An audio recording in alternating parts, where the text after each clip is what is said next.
Chapter 7 रो अभ्यास कार्य आम करवा। चैप्टर 7.1 क्लास 7 रो अभ्यास कार्य आम कर। प्रथम क्वेश्चन है ट्रायंगल PQR रे QR रो सम्मुखीन कोण रो नाम लेख। फॉर एग्जांपल आमे नेले गोटे ट्रायंगल जहाँ को ना देले PQR बुझेला। PQR रे QR रो सम्मुखीन कोण रो नाम लेख। PQR रे एटा हला PQR ट्रायंगल एमती लिखा जाए। ट्रायंगल PQR रे QR बाहु QR बाहु एमती लिखा जाए। रो सम्मुखीन कोण रो ना कोन हबो P। करेक्ट। एटा हला QR बाहु आरो सम्मुखीन कोण हबो P। ठीक। तो कोन तुम आंसर लिखिचो ट्रायंगल PQR रे QR रो सम्मुखीन कोण रो नाम लेख ना। एटा हला ट्रायंगल PQR QR रो सम्मुखीन कोण हला P। ठीक। तुम खाता दियो ट्रायंगल PQR रे QR रो सम्मुखीन कोण रो नाम हला P। ठीक। एबे हमें सेकंड क्वेश्चन को दिबा। सेकंड क्वेश्चन कोन कहूची एटा गला क। एटा हला 7.1 चैप्टर रा हम अभ्यास कार्य करूछ। अभ्यास खरे कहूची गोटे ट्रायंगल नियो जहार ना होची KL आउ M। केमती से ट्रायंगल हबो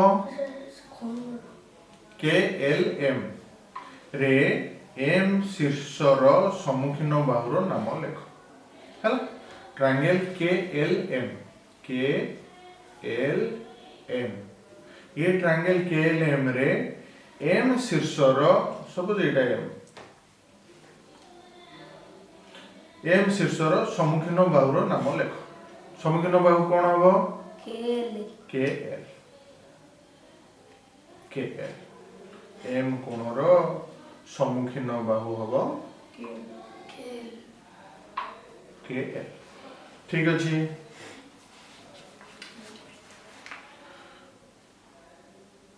ख अच्छा ख होची ट्रायंगल DEF। एटा होची ग।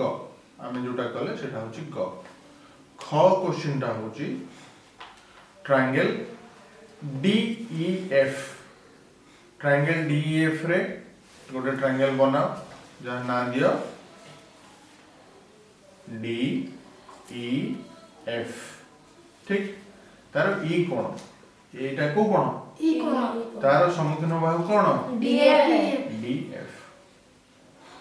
ठीक है DF करचो ट्रायंगल DEF रे ई रो सम्मुखीन बाहुर नाम लेख। ट्रायंगल हला DEF ई रो होची सम्मुखीन कोण रो बाहु हला DF। ठीक अछि। तुम कथा दियो DF रे सम्मुखीन बाहुर नाम लेख। ट्रायंगल डी कलो DPF ता ना देलो ई रो सम्मुखीन बाहु हला DF। ठीक अछि। एबे थर्ड क्वेश्चन को जिबा। थर्ड क्वेश्चन ना हम कोन करथिले ऑलरेडी करिचे KLM तार सम्मुखीन बाहु हला LM रो सम्मुखीन M कोण रो सम्मुखीन बाहु के ना KL। KLM रे M शीर्षर सम्मुखीन बाहुर नाम लेख। M शीर्षर सम्मुखीन बाहु हला KL। ठीक अछि। तमरो का KLM रे M शीर्षर सम्मुखीन बाहुर नाम लेख। सम्मुखीन बाहु हला KL। ठीक। एबे नेक्स्ट क्वेश्चन को आसीबा 2 नंबर। 2 नंबर कोन कहूची निम्न चित्र रे विभिन्न त्रिभुजर बाहुर दैर्घ्य एवं कोणर परिमाण मान दिया आइछि। सेगुडी को देखो निम्न प्रश्न उत्तर कर। इठी तीनोटी चित्र देछि। क्वेश्चन हिसाब रे हमें ये चित्र को आसीबा एवं ताको सॉल्यूशन करिबा। ठीक।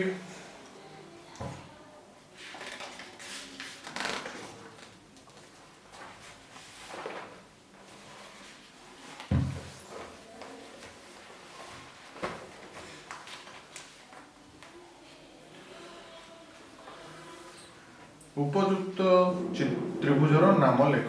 विषम बाहु त्रिभुज एठी हमें कहा को कहबा विषम बाहु त्रिभुज किए जहार असमान तेणु एठी हमें त्रिभुज सब देखिबा कोटा विषम बाहु सेतु जानिबा देखो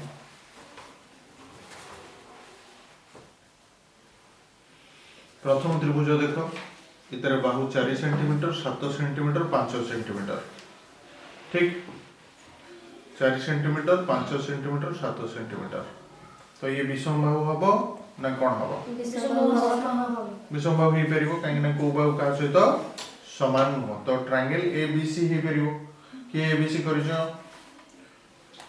विषम बाहु त्रिभुज हला एबीसी ठीक अछि विषम बाहु त्रिभुज हला एबीसी ठीक अछि विषम बाहु त्रिभुज हला एबीसी इठी तमे लिखछो डीईएफ देखा डीईएफ 664 ना एटा ठीक है एबीसी ठीक अछि नेक्स्ट समद्विबाहु त्रिभुज समद्विबाहु त्रिभुज का कहबा जहार द्विबाहु समान करेक्ट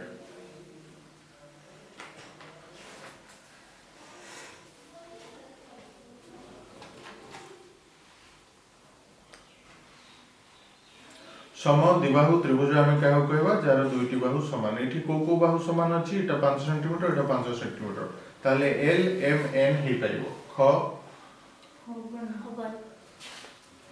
समद्विबाहु पूरा जहार दुईटा बाहु समान थिबो किंतु आर तीनटा बाहु समान या हबनी कोड दुईटा बाहु समान अछि देखो 6 सेंटीमीटर डी ई एफ की करचंदी हां डी एफ ठीक समद्विबाहु डी ई एफ ठीक अछि नेक्स्ट समबाहु त्रिभुज जहार तीनटी जाक बाहु समान एठी हम कोन देखुचे 5 centimetre 5 centimetre 5 centimetre L M N की करछो एल एम एन ठीक अछि एल एम एन समबाहु ठीक अछि समकोणी त्रिभुजर कांसेप्ट कोन समकोणी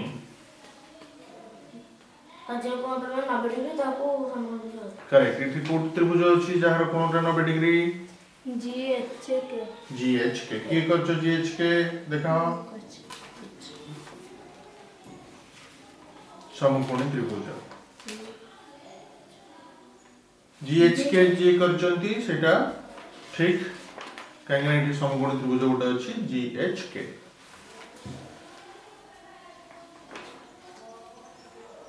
अच्छा एबे आसीबा स्थूलकोणी रो कांसेप्ट कोन संज्ञा कोन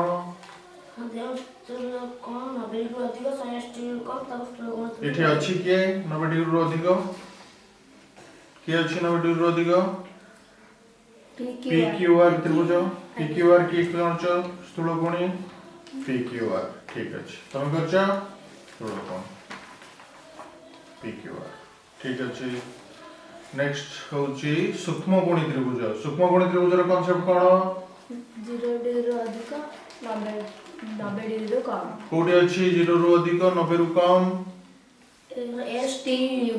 एसटीयू आर सब जगह कोन हम देखुचे 0 रो बेसी 90 रो कम तेनु एटा हे परिबो की करिचो एसटीयू